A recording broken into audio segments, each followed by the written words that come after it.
He had records in high school. Just your ability to shoot from long range and also, slash and be a high flyer. You broke the record in the McDonald's game, you know what I'm saying? Just the sheer volume of threes being shot. I think a lot of that sort of helped fast forward the evolution of offense throughout the NBA, where it's like, you have to be able to get up a certain amount of shots just to keep this offense. That 150 points Kiki Vandeweghe's talking about way back then, like, it was different. you have to be able to shoot at that sort of volume to even be on the court. Yeah, like for me, I feel like they owe me some bread. Today? In retrospect. For real. That's real. They owe me some NIL bread over here.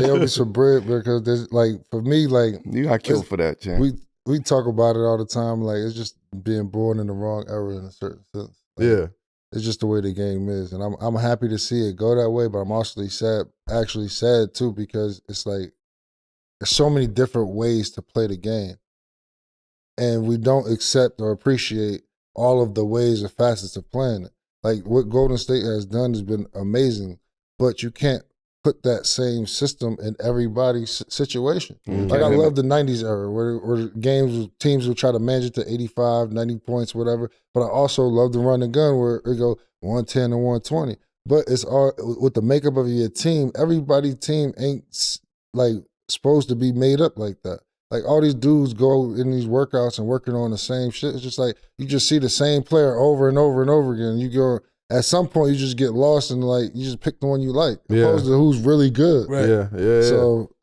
it gives it a different feel because it's not appreciated. Like, and I watched that with him.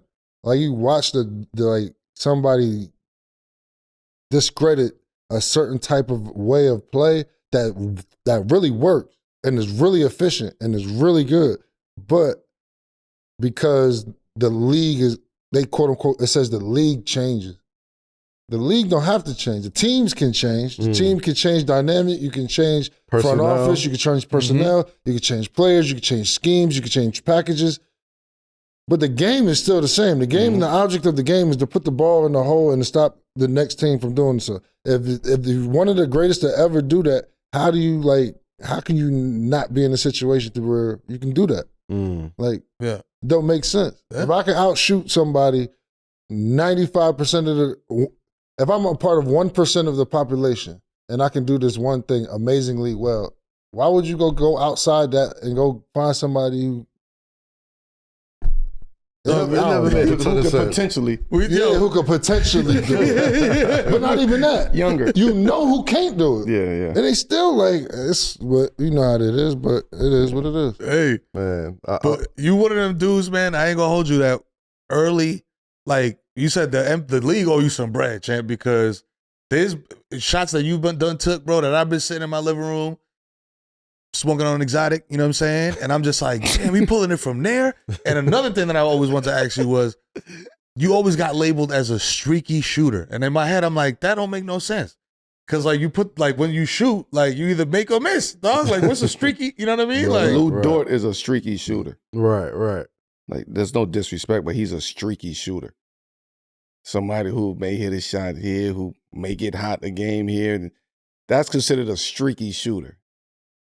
This man ain't no streaky shooter. That's what I'm saying. I'm this like, man is a volume shooter. Like, NBA record holding shooter. That's why for me is like when I say they owe me bread, it's only because like it's defamation of character. Like you do anything and say anything. They want a suit.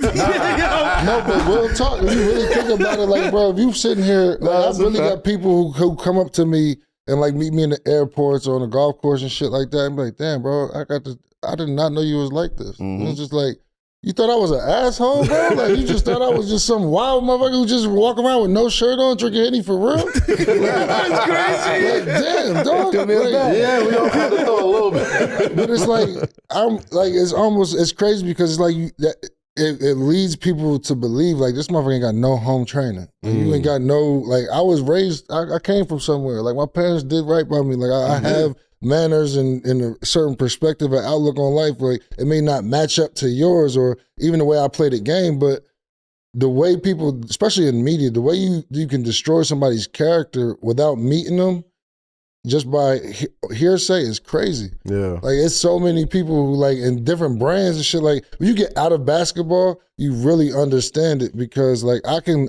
watch it from a different point of view, being like a job situation. Okay. Like I've had numerous situations. I get suspended. This allegation, that like certain situations is just like at that point. You can't go to somebody else who's never been in your situation before. Right. I'm tired of talking to people who've never been in my shoes. So why wouldn't you talk to somebody who been there and done that?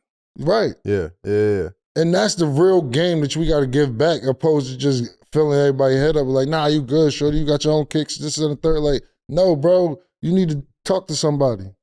Like, you really need to get this shit out because at the end of the day, you'll drive yourself crazy. You keep putting yourself in worse positions. You won't get it. You won't figure it out.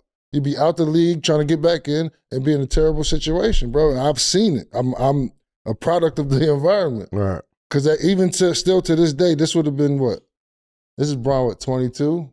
22nd season. 22nd. Yeah. This has been my 21st. And I can still play. I'm in physically shape. Not like I haven't had no real injuries or shit like that. So if I would have still in a shape and never got out of the shape that we've been in, like I can still play this game. But because of my name is so slandered and people don't want to quote unquote deal with you from a certain perspective because of the public eye, you can't work. Well, I'm glad we hearing it from JR, man. Word. You know what I'm saying? Like this is real narrative based shit that we over here with 7 p.m. we get flowers, but we control the narrative in a sense. Like all the narratives that we done heard about people, and we hearing it here, like from a first-hand account of this is how we talk about somebody who everybody had an opinion on. What? Every single body, from coaches to GMs to media to people. And granted, he went through phases where he had to mature and show growth. But at the end of the day, he still had to go through it, right? So the moral of the story is you're able to speak on things that you've been through. You can't speak on something that you've never been through, right? And that's a message to a lot of people out there. Like, Kiss said it best. I can only speak on, Luther said it. Yeah. I can only speak on things that I've been through. Like, and that's what we go wrong at. We start speaking on shit that we ain't never been through, hypotheticals, opinions, that ain't solid. And that's where we at today.